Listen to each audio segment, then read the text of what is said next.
क्या आपने कभी किसी अस्पताल के आईयू के बाहर लगी उस घड़ी को देखा है? वो घड़ी आम घड़ियों जैसी नहीं होती। उसकी टिक टिक की आवाज में एक अजीब सी सन्नाटा और वीरानी होती है। हर एक सेकंड ऐसा लगता है जैसे कोई आपके सीने पर भारी पत्थर रख रहा हो। उस रात जब मिनट की सुई आगे बढ़ती थी तो लगता था जैसे मेरी जिंदगी की डोर थोड़ी और छोटी हो गई है। मेरा नाम अमित है। मैं दिल्ली की एक बड़ी आईटी कंपनी में सीनियर सॉफ्टवेयर इंजीनियर हूं। मेरी जिंदगी का एक ही उसूल था, सफलता, डेडलाइन और प्रमोशन। लेकिन उस एक रात ने मेरी 32 साल की जिंदगी के सारे घमंड, सारी कमाई और सारे गुरूर को मिट्टी में मिला दिया। वो सुबह बिल्कुल सामान्य थी। गुड़गांव की सड़क पर वही रोज का जाम, गाड़ी में चलता एम रेडियो और हाथ में थर्मस की ठंडी होती कॉफी। मुझे सुबह 9:30 बजे अपने अमरीकी क्लाइंट को एक बहुत बड़ा प्रोजेक्ट डिलीवर करना था। मेरा फोन बजा। स्क्रीन पर लिखा था माँ। मैंने फोन उठाया, लेकिन बिना ये पूछे कि माँ तुम कैसी हो। मैंने बस इतना कहा, माँ मैं अभी एक बहुत जरूरी मीटिंग में जा रहा हूं, शाम को बात करता हूं। दूसरी तरफ थोड़ी खामोशी थी। फिर एक हल्की सी कांपती हुई सांस की आवाज आई, बेटा बस 2 मिनट, तेरी तबीयत ठीक है ना? रात को खाना खा लिया था? हाँ माँ, सब ठीक है। मैं बाद में कॉल करता हूं, लेट हो रहा हूं। मैंने थोड़ा चिढ़कर कहा और कॉल काट दिया।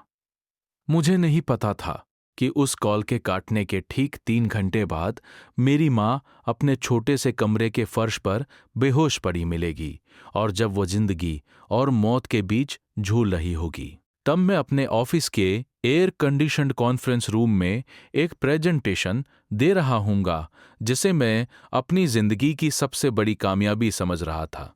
क्या आपने कभी सोचा है कि हम जिस पैसे, जिस करियर और जिस पद के पीछे दिन रात भागते हैं, अगर उसकी कीमत हमारे अपनों की सांस हो, तो वह कामयाबी किसी काम की रहती है या नहीं?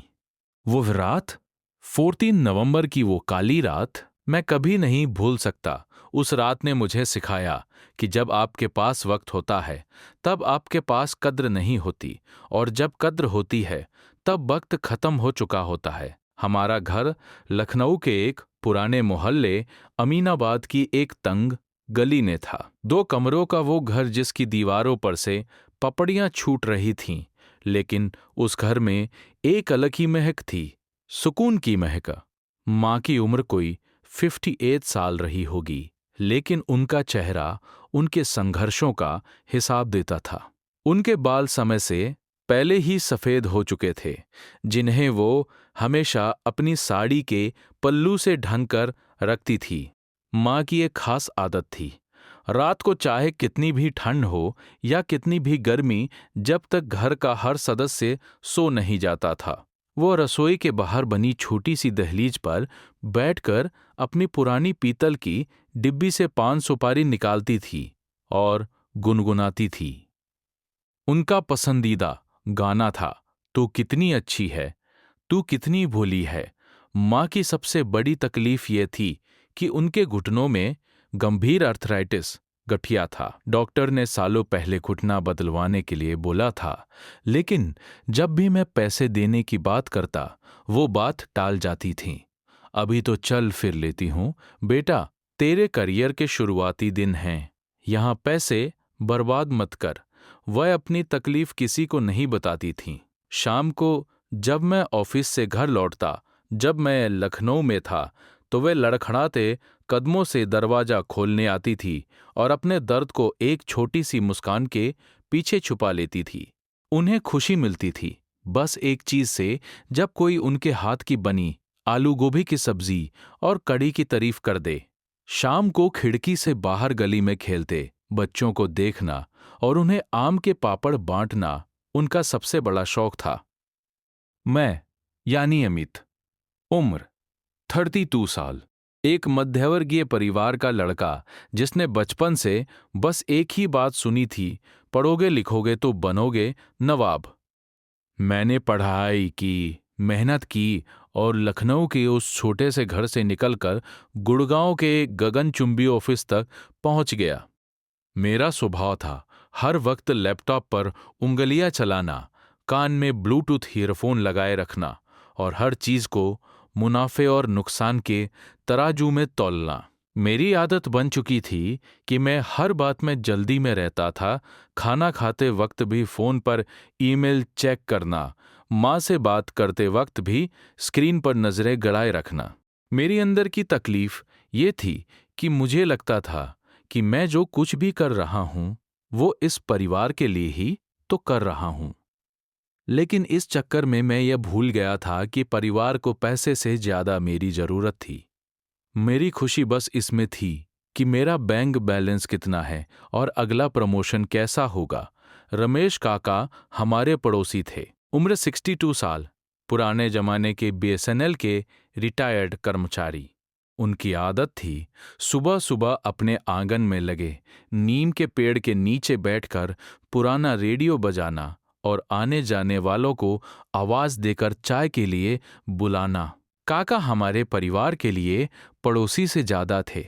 जब मेरे पिताजी का देहांत हुआ था तब काका ने ही मुझे बाप की तरह संभाला था। उनकी एक ही आदत थी, वह हर बात में लखनवी अंदाज में कहते थे, मियाँ थोड़ा ठहर जाओ, दुनियादारी से आगे भी एक दुनिया है। हमारा वो पुराना घर आंगन में नीम का एक बड़ा सा पेड़ था जिसकी पत्तियां हवा चलने पर एक अजीब सा संगीत पैदा करती थी। गर्मियों में आंगन में पानी का छिड़काव होता था और मिट्टी की वह सौंधी खुशबू पूरे घर में फैल जाती थी। खिड़की के पास एक पुराना लकड़ी का कैलेंडर टंगा था जिसकी तारीख माँ हर सुबह सबसे पहले बदलती थीं। वो मोहल्ला ऐसा था जहाँ किसी के घर में अगर कोई पकवान बने तो 5 घरों में कटोरी में भरकर भेजा जाता था। एक ऐसा माहौल जहाँ रिश्ते कागज पर नहीं दिलों पर लिखे जाते थे। लेकिन मैं उस दुनिया को पीछे छोड़कर गुड़गांव की उस कांच और स्टील की इमारत में अब बसा था जहां पड़ोस में कौन रहता है किसी को पता नहीं होता। गुड़गांव आने से पहले की जिंदगी, वह दिन कितने हसीन थे। सुबह की शुरुआत होती थी रसोई से आती हुई प्रेशर कुकर की सीटी और माँ के पूजा वाले घंटे की आवाज से। माँ सुबह 5 बजे उठ जाती थीं। घुटनों के दर्द के बावजूद वह आंगन में झाड़ू लगाती थीं और फिर मेरे लिए चाय बनाती थी। अमित, उठ जा बेटा, 6 बज गए, चाय ठंडी हो रही है, माँ मेरे सर पर हाथ फेरते हुए कहती थी। मैं नींद में आंखें मलते हुए उठता। माँ 2 मिनट और सो लेने दो ना। अरे उल्लू के पत्ते, कॉलेज नहीं जाना क्या? चल उठ, देख तेरे लिए गर्मा गर्म आलू के पराठे बनाए हैं। वो पराठे, उन पराठों में कितना प्यार था। पराठों के ऊपर घर का बना सफेद मक्खन और साथ में आम का काला अचार। मैं जब पराठे खाता तो माँ सामने बैठकर मुझे देखती रहती थी। माँ, तुम क्यों नहीं खाती? मेरी ही तरफ देखती रहती हो। मैं बोलता, तुझे खाते देखकर मेरा पेट भर जाता है रे। माँ मुस्कुराकर कहती। वह एक ऐसी मुस्कान थी जो दुनिया की किसी भी दौलत से नहीं खरीदी जा सकती। रविवार के दिन तो अलग ही रौनक होती थी। रमेश काका आंगन में आकर बैठ जाते। माँ उनके लिए स्पेशल अदरक वाली चाय बनाती। क्यों भाभी जी, आज अमित के लिए क्या बन रहा है? काका पूछते। आज तो इसकी पसंद के कड़ी चावल बनेंगे। हफ्ते भर पढ़ाई करता है, थक जाता है। माँ कहती। घर के मोहल्ले में छोटे छोटे त्योहार भी धूमधाम से मनाए जाते थे। दिवाली पर माँ पूरे घर में मिट्टी के दिए जलाती थीं। मेरे लिए नए कपड़े खरीदने के लिए वो अपनी पुरानी साड़ी को ही दोबारा पहन लेती थीं। लेकिन जब मैं कहता कि माँ आप अपने लिए नए कपड़े क्यों नहीं लेती, तो वो कहती, अरे बेटा, इस उम्र में नए कपड़े पहनकर कहाँ जाना है? तू पहनता है तो लगता है मैंने ही पहन लिए। पति के जाने के बाद माँ ने मुझे अकेले पाला था। पिताजी एक छोटी सी प्राइवेट नौकरी में थे। उनके जाने के बाद पेंशन के नाम पर बस चंद रुपए आते थे। माँ ने लोगों के कपड़े सिल कर रात रात भर लालटेन की रोशनी में सुई धागा चलाकर मुझे पढ़ाया था। उनकी उंगलियों पर सुई के निशान थे, वह निशान मेरी कामयाबी के निशान थे। लेकिन फिर मुझे गुड़गांव में एक एमएनसी में नौकरी मिल गई। पैकेज अच्छा था, 1 लाख रुपए सालाना। उस दिन पूरे मोहल्ले में माँ ने लड्डू बांटे थे। देखो रमेश भाई, मेरा बेटा बड़ा अफसर बन गया, माँ ने गर्व से काका को बोला था। मुबारक हो भाभी जी, अब तो अमित बाबू शहर चले जाएंगे, आपको भूल तो नहीं जाएंगे, काका ने मजाक में कहा था। मेरा बेटा मुझे भूल जाए, ऐसा हो ही नहीं सकता, वो तो मेरी जान है, माँ ने बड़े यकीन से कहा था। शुरू में जब मैं गुड़गांव आया तो रोज शाम को माँ को फोन करता था, घंटों बात होती थी। मैं उन्हें बताता कि गुड़गांव में कितनी बड़ी बड़ी इमारतें हैं, मॉल है, मेट्रो ट्रेन है। माँ सुनकर हैरान होती थी।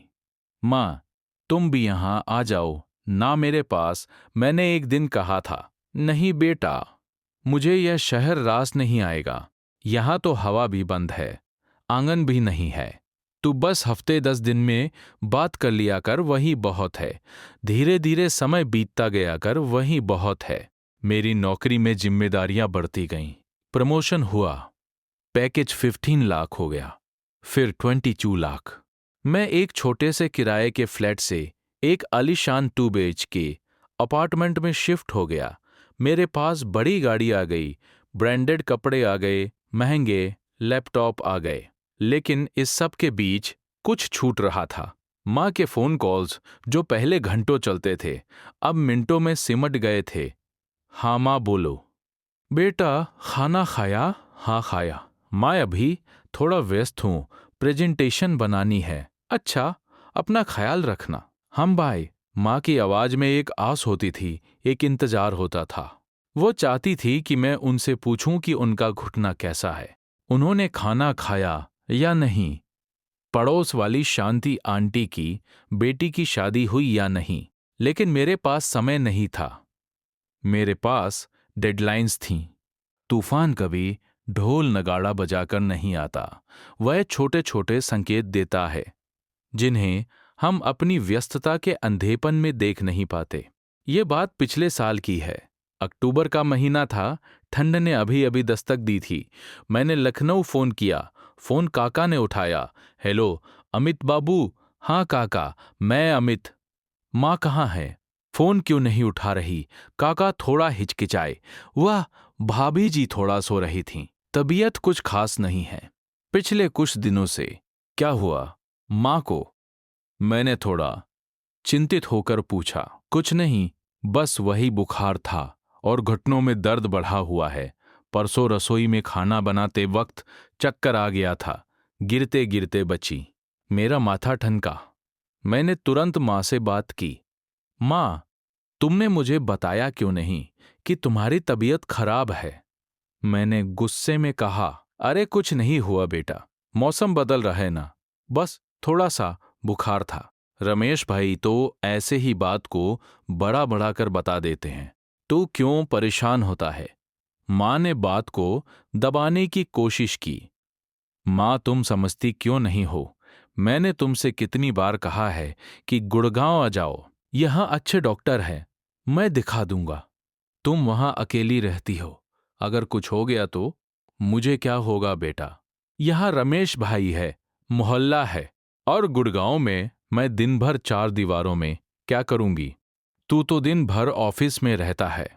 वो सच बोल रही थी, लेकिन मुझे उनकी ये बात गुस्से वाली लगी। मैंने कहा, तो फिर ठीक है, तुम वहां रहो और बीमार पड़ो, मैं पैसे भेज रहा हूं। रमेश काका को दे देना, वह डॉक्टर को दिखा लाएंगे। पैसे की बात नहीं है अमित। माँ की आवाज धीमी हो गई। मुझे पैसे नहीं चाहिए। तो क्या चाहिए माँ? मैं दिन रात काम कर रहा हूं ताकि तुम्हारे लिए पैसे भेज सकूं।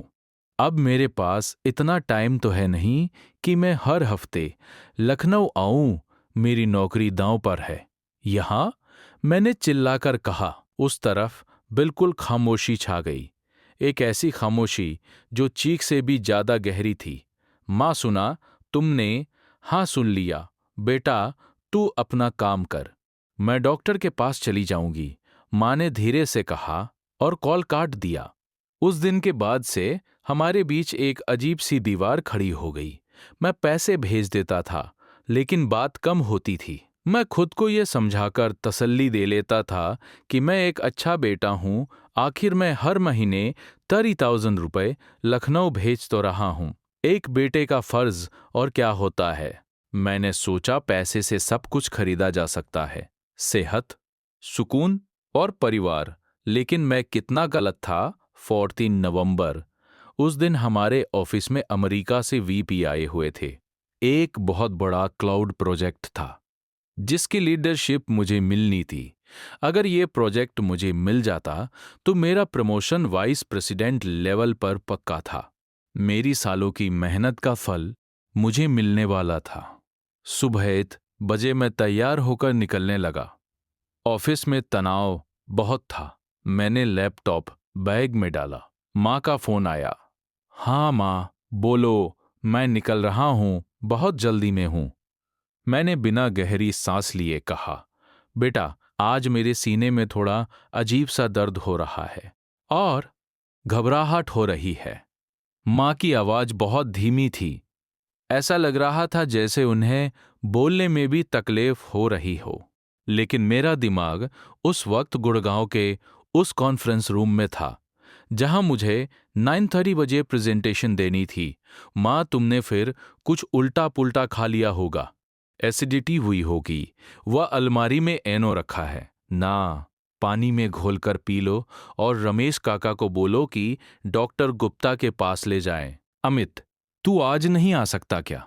मुझे थोड़ा डर लग रहा है। माँ ने पहली बार अपनी जिंदगी में इतनी लाचारी से मुझसे कुछ मांगा था, लेकिन मैं गुस्से में फट पड़ा। माँ, तुम समझती क्यों नहीं हो? आज मेरा सबसे बड़ा दिन है। ऑफिस में वी आए हैं अमेरिका से।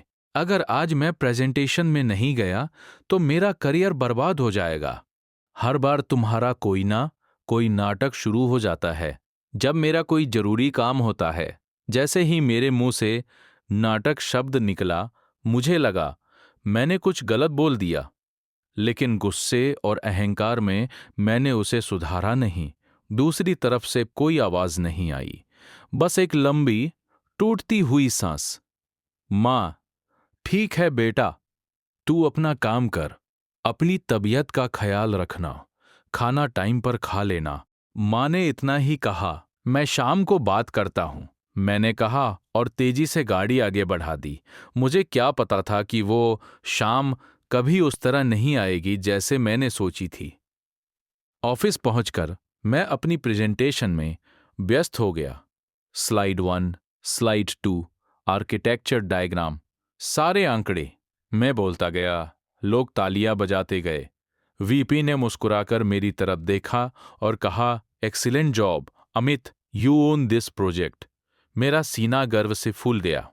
मैंने सोचा, देखा मैंने आज कितना बड़ा तीर मारा है। अगर मैं माँ की बातों में आकर रुका होता तो ये मौका हाथ से निकल जाता। दोपहर के 1:30 बज रहे थे। हम सब लंच के लिए कैफेटेरिया में थे। सब मुझे बधाई दे रहे थे। मैंने अपना फोन देखा जो साइलेंट पर था। स्क्रीन पर 14 मिस्ड कॉल्स थे। 10 कॉल्स रमेश काका के, 4 कॉल्स एक अनजान नंबर से। मेरा दिल अचानक जोर जोर से धड़कने लगा। एक अनजाना सा डर मेरी रीढ़ की हड्डी में सनसनी बनकर दौड़ गया। मैंने तुरंत रमेश काका को कॉल लगाया। हेलो काका। अमित, तू कहाँ है? अबे, फोन क्यों नहीं उठा रहा था? काका की आवाज में चीख थी, रोना था और बेहद गुस्सा था। क्या हुआ काका? माँ, मेरी आवाज कांपने लगी। भाभी जी को बहुत बड़ा हार्ट अटैक आया है, वो बेहोश पड़ी थी। घर में मैं डॉक्टर के पास ले गया हूँ, उन्हें एजी में शिफ्ट किया है। हालात बहुत गंभीर है। उन्होंने तेरा नाम लिया था। बेहोश होने से पहले मेरे हाथ से लंच की प्लेट छूटकर फर्श पर गिर गई। खाना बिखर गया, कांच का गिलास टूट गया। मेरे आसपास लोग मुझे देख रहे थे, लेकिन मुझे कुछ सुनाई नहीं दे रहा था। सब कुछ मानो थम सा गया था। इश्यू, हार्ट अटैक, वह शब्द मेरे दिमाग में हथौड़े की तरह बज रहे थे।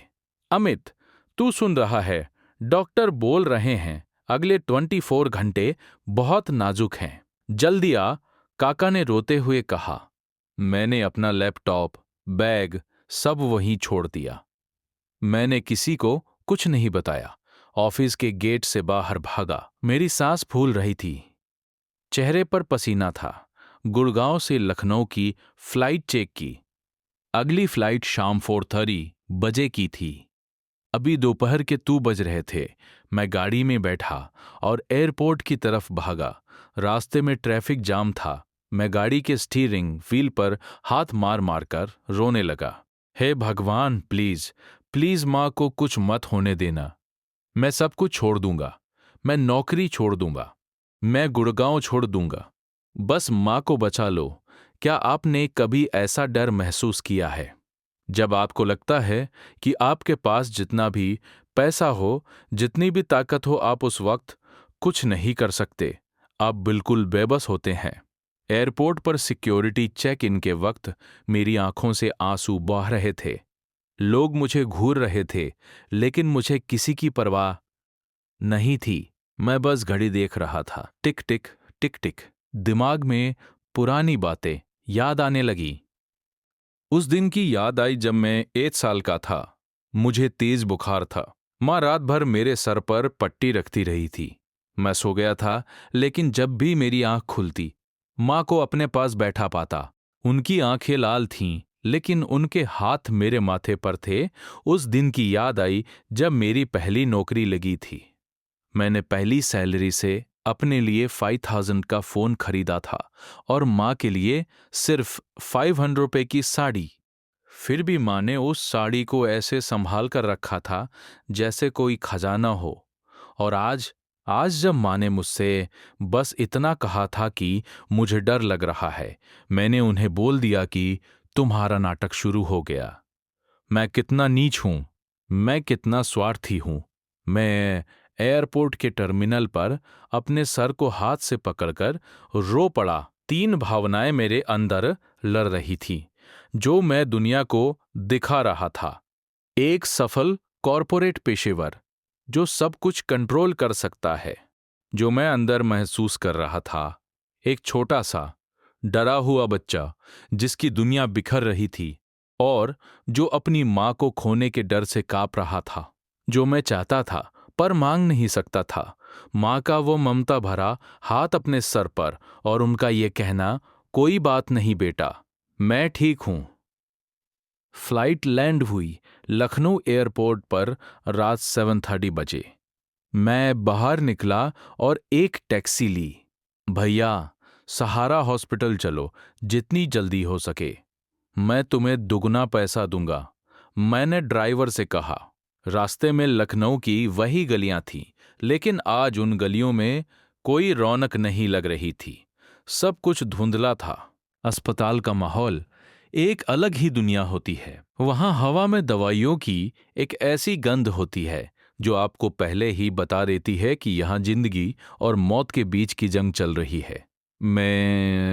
जिंदगी और मौत के बीच की जंग चल रही है। मैं आईसी के बाहर पहुंचा। रमेश काका वहां एक लकड़ी के बेंच पर बैठे थे। उनका सर दोनों हाथों के बीच में था। उनके धोती पर मिट्टी लगी थी। काका, मैं भागकर उनके पास गया। काका ने सर उठाया। उनकी आंखें लाल थीं। मुझे देखते ही वो खड़े हुए और उन्होंने एक जोरदार थप्पड़ मेरे मुंह पर मार दिया। चटाक। वो थप्पड़ इतना जोरदार था कि मेरी गर्दन घूम गई, लेकिन मुझे दर्द नहीं हुआ। तू आया, अब क्यों आया है? काका चीखे। उनकी आवाज पूरे कॉरिडोर में गूंज गई। तेरा प्रेजेंटेशन हो गया, तेरा वीपे खुश हो गया, तेरा पैकेज बढ़ गया। तेरी माँ यहां मौत के मुंह में पड़ी है और तू अब आया है। मैं काका के पैरों में गिर पड़ा। काका, माँ कैसी है? मुझे देखने दो। जा अंदर देख ले अपनी कमाई का नतीजा। काका ने गुस्से में मेरा हाथ पकड़कर आईयू के दरवाजे के पास फेंक दिया। मैंने आईके का कांच का दरवाजा धकेला। अंदर का दृश्य मानो ठहर सा गया। मेरी आंखों के सामने कमरे में रोशनी बहुत धीमी थी। एक अजीब सी मशीन की आवाज आ रही थी, बीप बीप बीप। माँ वहां एक सफेद बेड पर लेटी थी। उनके चेहरे पर एक ऑक्सीजन मास्क लगा था। सीने पर बहुत सारी तारें लगी थी जो मॉनिटर से जुड़ी थी। उनका वो चेहरा जो हमेशा मुस्कुराता था, आज बिल्कुल पीला और सूजा हुआ था। उनके हाथ में ड्रिप लगी हुई थी, जहां से खून का एक हल्का सा धब्बा रुई पर दिख रहा था। उनके सफेद बाल बेड पर बिखरे हुए थे। उनकी आंखें बंद थीं। मैं धीरे धीरे उनके बेड के पास गया। मेरे कदम कांप रहे थे। लग रहा था जैसे जमीन खिसक रही है। माँ, मैंने बहुत धीमी आवाज में पुकारा। मॉनिटर पर धड़कन की रेखाएं बदलने लगी। मैंने माँ का हाथ अपने हाथों में लिया। उनका हाथ, वो हाथ जिससे उन्होंने मुझे पहली बार चलना सिखाया था। वो हाथ जो रोज मेरे लिए पराठे बनाता था, आज इतना ठंडा था जैसे बर्फ का कोई टुकड़ा हो। माँ, मैं आ गया। देखो, अमित आया है। मैंने उनके कान के पास जाकर बोला। माँ की पलकें थोड़ी हिलीं। बहुत तकलीफ के साथ उन्होंने अपनी आंखें खोली।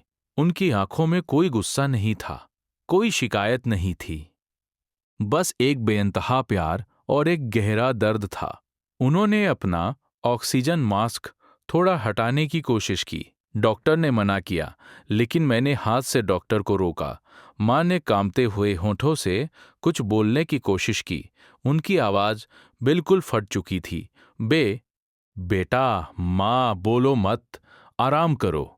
मैं कहीं नहीं जा रहा। मैं रोते हुए उनके हाथ को अपने चेहरे पर लगाए बैठा रहा। तू खाना खाया, उन दो शब्दों ने मुझे अंदर तक तोड़कर रख दिया। जिंदगी और मौत के बीच झूलती हुई एक माँ, जिसे अभी अभी एक गंभीर हार्ट अटैक आया था, जिसके शरीर में असहनीय दर्द था, वह अब भी अपने बेटे से ये पूछ रही थी कि क्या उसने खाना खाया। मैं घुटनों के बल फर्श पर गिर पड़ा। मैंने अपना सर माँ के बेड के किनारे पर दे मारा और दहाड़े मार मार कर रोने लगा। मुझे माफ कर दो माँ, मुझे माफ कर दो। मैं बहुत बड़ा पापी हूं। मैंने तुमसे गुस्से में बात की। मैंने तुम्हारी तकलीफ को नाटक बोला। मैं इस दुनिया का सबसे बेकार बेटा हूं। मुझे माफ कर दो माँ। माँ का ठंडा हाथ धीरे से उठा और मेरे सर पर आकर रुक गया। उन्होंने मेरी आने वाली हर भूल, हर कड़वाहट को बिना एक शब्द बोले माफ कर दिया था। उस पल मुझे समझ आया कि माँ क्या होती है। आप चाहे उन्हें कितना भी दुख दो, वो आपके लिए सिर्फ दुआ ही मांगती है। माँ अगले 3 दिनों तक आईसी में रहीं। उन 3 दिनों में मैंने ऑफिस से 1 हफ्ते की छुट्टी ले ली। वीप के 3 फोन आए, मैंने उनका फोन काट दिया। उन्होंने ईमेल किया कि प्रोजेक्ट का काम अटका है। मैंने लिख दिया, किसी और को दे दीजिए। मेरी माँ आइकना लैपटॉप बैग अस्पताल के एक कोने में फेंक दिया था, जिसे मैंने 3 दिनों तक छुआ तक नहीं। डॉक्टर ने बताया कि उनकी एक मुख्य नस बंद थी, एंजियोप्लास्टी हुई और स्टेंट डाला गया। जिंदगी तो बच गई, लेकिन डॉक्टर ने साफ कह दिया, इन्हें अब अकेले मत छोड़ना। तनाव बिल्कुल नहीं होना चाहिए। अगला अटैक ये सहन नहीं कर पाएंगी। 6ठे दिन माँ को अस्पताल से डिस्चार्ज मिला। हम पुराने घर अमीनाबाद आए। घर में वही नीम का पेड़ था, वही आंगन था, लेकिन अब सब कुछ बदल चुका था। मैं अब गुड़गांव वापस नहीं गया। मैंने अपने मैनेजर को फोन करके अपना इस्तीफा दे दिया। उन्होंने मुझे समझाने की कोशिश की, अमित, तुम अपना करियर बर्बाद कर रहे हो। तुम्हारा प्रमोशन होने वाला था। मैंने मुस्कुराकर कहा, सर, करियर फिर बन जाएगा, लेकिन अगर माँ चली गई तो दूसरी माँ कहाँ से लाऊंगा। मैंने गुड़गांव का अपार्टमेंट खाली करवा दिया। अपना सारा सामान पैक करवाकर लखनऊ शिफ्ट कर लिया। मैंने एक वर्क फ्रॉम होम, घर से काम करने वाली नौकरी ढूंढ ली, जहां से मैं घर बैठकर काम कर सकता था। भले ही सैलरी पहले से आधी थी, लेकिन मेरे पास मेरी माँ थी। अब मेरी सुबह गुड़गांव के जाम से नहीं, बल्कि लखनऊ के आंगन में पक्षियों की चहचहाट से होती है। मैं अब भी सुबह उठता हूं, लेकिन अब मेरा हाथ फोन पर नहीं जाता। मैं पहले माँ के कमरे में जाता हूं, उनकी दवाइयों का हिसाब देखता हूं, उनके लिए गर्म पानी लाता हूं। माँ अभी भी पहले जैसी पूरी तरह फिट नहीं है। उन्हें धीरे चलना पड़ता है, घुटनों में अब भी दर्द रहता है, लेकिन उनके चेहरे पर एक अलग सा सुकून है। कल रात की बात है, मैं आंगन में बैठकर अपने लैपटॉप पर काम कर रहा था। माँ लड़खड़ाते कदमों से आईं और मेरे पास एक कटोरी में खीर रखती। माँ, तुम क्यों उठी? मुझे आवाज दे देती। मैंने लैपटॉप बंद करते हुए कहा, तेरे लिए बनाई है, तू बहुत काम करता है ना? माँ ने मुस्कुराकर कहा और मेरे सर को अपनी गोद में रख लिया। मैंने उनकी गोद में सर रखा। उनके हाथों से अभी भी वही पान और इलायची की खुशबू आ रही थी। रिश्ता वापस आ गया था, लेकिन उसमें एक बदलाव था। अब मैं एक बड़ा कॉर्पोरेट अफसर नहीं था, मैं सिर्फ और सिर्फ उनका बेटा था। एक ऐसा बेटा जिसे अपनी गलती का एहसास हो चुका था, लेकिन उस गलती की कीमत उसने बहुत करीब से देखी थी। सुनो, मैं दास्तान गो हूं। मैंने पिछले 25 सालों में हजारों परिवारों को टूटते और जुड़ते देखा है, और आज मैं आप सबसे एक बहुत कड़वी बात कहने जा रहा हूं। हम लोग एक ऐसी दौड़ में भाग रहे हैं जिसका कोई अंत नहीं है। हम कल के चक्कर में आज को खोते जा रहे हैं। हम उन लोगों के लिए अपना वक्त बर्बाद कर रहे हैं जिन्हें हमारे होने या ना होने से कोई फर्क नहीं पड़ता, जैसे हमारे बॉस, हमारे क्लाइंट्स, हमारे सोशल मीडिया फॉलोअर्स, और उन लोगों को नज़रअंदाज कर रहे हैं जिनकी पूरी दुनिया सिर्फ हमसे शुरू होती है और हम पर ही खत्म होती है। हमारे माँ बाप, घर की वह खाली कुर्सी, वो पुराना कैलेंडर और वो रसोई से आती ही आवाज, यह हमेशा नहीं रहेंगे। एक दिन ऐसा आएगा जब आपके पास दुनिया की हर दौलत होगी, लेकिन माँ के हाथ की बनी चाय पीने का मौका नहीं होगा। आपके पास बड़ा घर होगा, लेकिन उस घर में पूछने वाला कोई नहीं होगा कि बेटा खाना खाया। अगर आज आपकी माँ या बाप आपको कॉल करें, तो ये मत कहना कि मैं व्यस्त हूं। उनकी बात सुन लेना, उनका हाल पूछ लेना, क्योंकि वक्त जब छीनता है ना, तो वापस देने का कोई रास्ता नहीं छोड़ता। आज मैं आप सबसे एक सवाल पूछना चाहता हूं। आपके घर में भी क्या कोई ऐसा है, कोई माँ, कोई बाप, कोई बड़ा, जिसे आपने काम के चक्कर में नजरअंदाज किया है, जिसे आप सॉरी कहना चाहते हैं, लेकिन आपका अहंकार आपको रोक रहा है? कृपया आज ही उन्हें कॉल कीजिए, उन्हें गले लगाइए, सॉरी कह दीजिए। वक्त का कोई भरोसा नहीं दोस्तों। कहीं ऐसा ना हो कि जब आपके पास वक्त हो तब वह इंसान ही ना रहे। नीचे कमेंट्स में मुझे जरूर बताना कि आज आपने अपनी माँ से बात की या नहीं। मैं आपके हर एक कमेंट का इंतजार करूंगा।